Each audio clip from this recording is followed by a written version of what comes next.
Hi எல்லாருக்கும் வணக்கம். இன்றைக்கி நம்ம சேனலில் 7ஆம் வகுப்பு 2ஆம் பருவத்தில் இயல் 2ல் இடம்பெற்றிருக்கக்கூடிய செய்யுள் பகுதி, அதாவது கவிதைப்பேழை பகுதி தான் பார்க்க போகிறோம். அழியா செல்வம் அப்படிங்கிற கவிதைப்பேழை. கவிதைப்பேழைக்குள்ளே போகிறதுக்கு முன்னாடி நுழையும் முன்னில் எதை பற்றி கொடுத்துருக்காங்க அப்படின்னு பார்த்துடலாம். அதாவது பெற்றோர்கள் தங்களுடைய குழந்தைகளுக்கு பல்வகையான செல்வங்களை சேர்த்து வைக்கிறாங்க. அந்த செல்வங்கள் பார்த்திங்கன்னா சில நேரங்களில் திருட்டு போயிடலாம், சில நேரங்களில் சூழ்நிலைகள் காரணமாக அழிஞ்சு கூட போயிடலாம். அதனால் பெற்றோர்கள் தங்களுடைய குழந்தைங்களுக்கு சேர்த்து வைக்க வேண்டிய செல்வம் மிகச்சிறந்ததாகவும் அழியாத செல்வமாகவும் இருக்கணும். அப்பேற்பட்ட செல்வம் எது அப்படின்னு பார்த்தீங்கன்னா கல்வி செல்வம் தான். அதனால் கல்வி செல்வத்தை பெற்றோர்கள் தங்களுடைய குழந்தைகளுக்கு கட்டாயம் அளிக்க வேண்டும் அப்படின்ற மாதிரி நுழையும் முன்னில் கொடுத்துருக்காங்க. இப்போ நம்ம கவிதைப்பேழையை வாசிக்கலாம். இந்த கவிதைப்பேழை பார்த்திங்கன்னா நாலடியார் அப்படிங்கிற நூலில் இடம்பெற்ற பாடலாக தான் நமக்கு இங்கே கொடுத்துருக்குறாங்க. இதை இயற்றியவர் யார் அப்படின்னு பார்த்திங்கன்னா சமண முனிவர். இப்போ நம்ம கவிதையை பார்க்கலாம். வைப்புலி கோட்படா வாய்த்தீயிற் கேடில்லை, மிக்க சிறப்பின் அரசர் செறின் வல்வார், எச்சம் என ஒருவன் மக்கட் செய்வன விச்சை மற்று அல்ல பிற அப்படின்னு சொல்லிட்டு கொடுத்துருக்குறாங்க. வைப்புலி அப்படின்னா என்ன அர்த்தம் அப்படின்னா பொருட்கள் சேர்த்து வைக்கக்கூடிய இடம், அதாவது பொருள் சேமித்து வைக்கும் இடத்தை தான் வைப்புலி அப்படின்னு சொல்லி சொல்கிறோம். கோட்படா அப்படின்னா ஒருவரால் கொல்லப்படாது, அதாவது ஒருத்தவங்களால் எடுத்துகிட்டு போக முடியாது அப்படின்னு சொல்லி சொல்கிறாங்க. அதுக்கப்புறம் வாய்த்து இயில் அப்படின்னா வாய்க்கும்படி கொடுத்தல். அதுக்கப்புறம் விச்சை அப்படின்னு சொல்லிட்டு 4வது வரியில் கொடுத்துருக்காங்க இல்லைங்களா, அப்படின்னா விச்சை அப்படின்னா கல்வி அப்படிங்கிற அர்த்தம். இப்போது பாடலுக்கான பொருள் பார்த்துடலாம். வைப்புலி கோட்படா வாய்த்தீயிற் கேடில்லை அப்படின்னா பொருட்கள் சேர்த்து வைக்கக்கூடிய இடத்துல கல்வி அப்படிங்கிற செல்வத்தை நம்ம சேர்த்து வச்சா கூட அது மற்றவங்களால எடுத்துகிட்டு செல்ல முடியாது அப்படின்றது தான் வைப்புலி கோட்படா அப்படின்னு சொல்லி கொடுத்துருக்காங்க. அதாவது கல்வி செல்வத்தை பொருட்கள் சேர்த்து வைக்கக்கூடிய இடத்துல வச்சாலும் மற்றவங்களால கொல்லப்படாது, எடுத்துகிட்டு செல்ல முடியாது அப்படின்றது தான் கோட்படா அப்படிங்கிறது. அதுக்கப்புறம் வாய்த்தீயிற் கேடில்லை அப்படின்னா ஒருவருக்கு அந்த கல்வி செல்வத்தை அவங்க தெரிஞ்சுக்கிட்டோம் அப்படின்னு சொல்லி நம்ம கற்றுக் கொடுத்தாலும் அவங்களுக்கு நம்ம சொல்லி கொடுக்கறதுனால நம்மகிட்ட இருக்கக்கூடிய கல்வி செல்வம் அதிகமாகுமே தவிர குறையாது அப்படிங்கிறது தான் வாய்த்தீயிற் கேடில்லை அப்படின்னு சொல்லி சொல்கிறாங்க.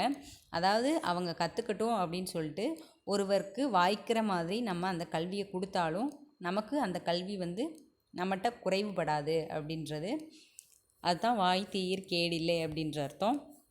அடுத்து மிக்க சிறப்பின் அரசர் செறின் வல்வார் அப்படின்னா மிகுந்த சிறப்பினை உடையவர் யார் அப்படின்னா அரசர் தான். அந்த அரசர்னாலையும் நம்மகிட்ட இருக்கக்கூடிய கல்வி செல்வத்தை கவர்ந்து செல்ல முடியாது அப்படிங்கிற அளவுக்கு மிகுந்த சிறப்பு வாய்ந்த செல்வம் எது அப்படின்னா கல்வி செல்வம் தான். அது அரசர்னாலையும் கூட கவர்ந்து செல்ல முடியாது அப்படின்னு சொல்கிறாங்க. அப்புறம் எச்சம் என ஒருவன் மக்கட் செய்வன விச்சை மற்று அல்ல பிற அப்படின்னா அதாவது பெற்றோர்கள் தங்களுடைய குழந்தைகளுக்கு எதை சேர்த்து வைக்கிறோமோ இல்லையோ கல்வி அப்படிங்கிற அழியா செல்வத்தை கட்டாயம் தரணும், அதுதான் சேமித்து வைக்க வேண்டிய செல்வமே தவிர மற்ற செல்வங்கள் எல்லாமே நிலைத்திருக்கக்கூடிய செல்வம் இல்லை அப்படின்னு சொல்லி சொல்கிறாங்க.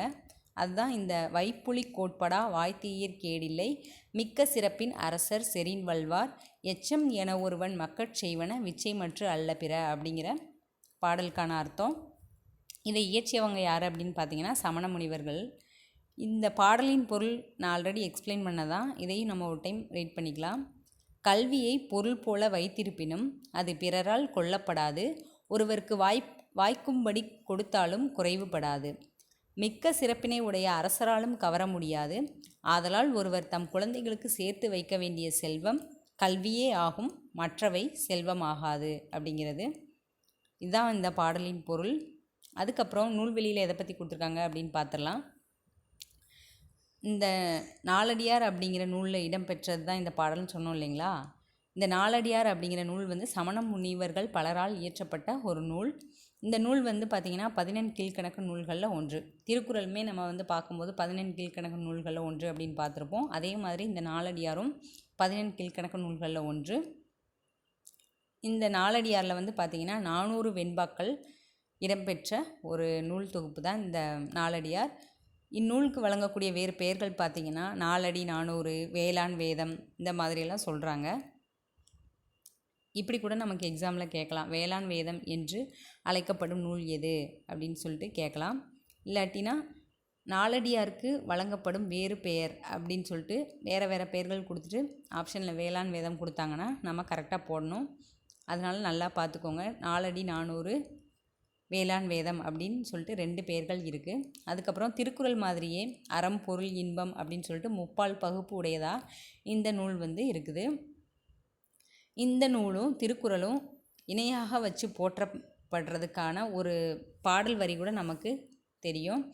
ஆளும் வேலும் பல்லுக்குருதி, நாளும் இரண்டும் சொல்லுக்குருதி அப்படின்னு சொல்லி கூட நம்ம கேள்விப்பட்டிருப்போம். அந்த பாடல் வரிகள் மூலமாக நாலடியாருக்கும் திருக்குறளுக்கும் இருக்கக்கூடிய அந்த ஒற்றுமையை நம்ம தெரிஞ்சுக்கலாம். இப்போ உங்களுக்கு இந்த நூல்வெளி புரிஞ்சிருக்குன்னு நினைக்கிறேன். அதுக்கப்புறம் இந்த கற்பவை கற்றபின் பகுதியில் இன்னொரு பாடல் கொடுத்துருக்காங்க, அதையும் பார்த்துடலாம். வெள்ளத்தால் அழியாது வெந்தணலால் வேகாது, வேந்தராலும் கொள்ளத்தான் முடியாது, கொடுத்தாலும் நிறைவன்றி குறைவுறாது, கள்ளர்க்கோ பயமில்லை காவலுக்கு மிக எளிது, கல்வி என்னும் உள்ள பொருள் உள்ளிருக்க புறத்தேயோர் பொருள் தேடி உழல்கின்றீரே அப்படின்னு சொல்லிட்டு இதுவும் கல்வியை அழியா செல்வமாக சொல்லக்கூடிய பாடல் வரிகள் தான். வெள்ளம் வந்தால் கூட கல்வி அப்படிங்கிற செல்வம் அழிஞ்சு போயிடாது. அதுக்கப்புறம் வேந்தர் அப்படின்னு சொல்லக்கூடிய அரசர்னாலையும் கவர முடியாது. அதுக்கப்புறம் கள்ளருக்கோ பயம் இல்லை அப்படின்னா யாரும் திருடிடுவாங்களோ நம்மள்கிட்ட இருக்க கல்வியை அப்படின்னு சொல்லிட்டு நம்ம பயப்பட தேவையில்லை. காவலுக்கு மிக எளிது அப்படின்னா நம்ம கல்வி கற்றுக்கிட்டது யாரும் திருடிட்டு போயிடுவாங்களோ அப்படின்னு சொல்லிட்டு நம்ம ஒருத்தவங்கள காவலுக்காக நம்ம வைக்க வேண்டியதில்லை. நம்ம கற்றுக்கிட்டது என்றைக்குமே நம்மகிட்ட தான் இருக்கும். அந்த மாதிரி தான் சொல்ல வராங்க. இந்த மாதிரி இருக்கக்கூடிய கல்வி செல்வத்தை விட்டுட்டு பிற செல்வங்களை தேடி அலையிறீங்களே அப்படின்ற மாதிரி தான் இந்த பாடல் வரிகளுக்கான பொருள். இது தனிப்பாடல் திரட்டு அப்படிங்கிற நூலிலிருந்து இடம்பெற்ற பாடல் வரிகள். இதையும் ஒரு டைம் பார்த்துக்கோங்க. இதில் ஏதாவது 2 லைன்ஸ் கொடுத்துட்டு கூட நம்மளுக்கு கேட்கலாம்.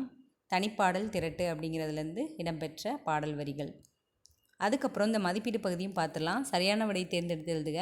ஒருவர் தம் குழந்தைகளுக்கு சேர்த்து வைக்க வேண்டிய செல்வம் கல்வி. கல்வியைப் போல் டேஸ் செல்லாத செல்வம் வேறில்லை. உயர்வில்லாத செல்வம் வேறில்லை. வாய்த்தீயின் என்ற சொல்லை பிரித்தெழுத கிடைப்பது வாய்த்து ப்ளஸ் ஈயின் அப்படின்னு வரும். ஆப்ஷன் ஆ. கேடில்லை என்ற சொல்லை பிரித்தெழுத கிடைப்பது கேடு ப்ளஸ் இல்லை. ஆப்ஷன் இ. எவன் ப்ளஸ் ஒருவன் என்பதனை சேர்த்தெழுத கிடைக்கும் சொல் எவன் ஒருவன் அப்படின்னு வரும். ஆப்ஷன் இ. அவ்வளோதாங்க இந்த அழியா செல்வம் அப்படிங்கிற பகுதியில் வரக்கூடிய முக்கியமான பாயிண்ட்ஸ். இந்த நூல்வெளியில் இருக்கிறது நல்லா பார்த்துக்கணும். அதுக்கப்புறம் இந்த பாடல் வரிகளில் ஏதாவது 2 லைன்ஸ் கொடுத்துட்டு கூட நமக்கு இடம்பெற்ற நூல் எது அப்படின்னு சொல்லிட்டு கேட்கலாம். அதுக்கப்புறம் இந்த சொல்லும் பொருளும் நல்லா பார்த்துக்கோங்க. விச்சை அப்படின்னா கல்வி அப்படிங்கிறது இந்த பாடலில் இடம்பெற்ற எல்லா சொல்லும் பொருளுமே கொஞ்சம் புதியதாக தான் இருக்குது. அதனால் அதையும் நல்லா பார்த்துக்கோங்க. இந்த வீடியோ உங்களுக்கு யூஸ்ஃபுல்லாக இருந்திருக்குன்னு நினைக்கிறேன். பிடிச்சிருந்ததுன்னா ஒரு லைக் பண்ணுங்கள், ஷேர் பண்ணுங்கள். மறக்காமல் வெற்றிக்கு துணை சேனலை சப்ஸ்கிரைப் பண்ணிக்கோங்க. தேங்க்ஸ் ஃபார் வாட்சிங்.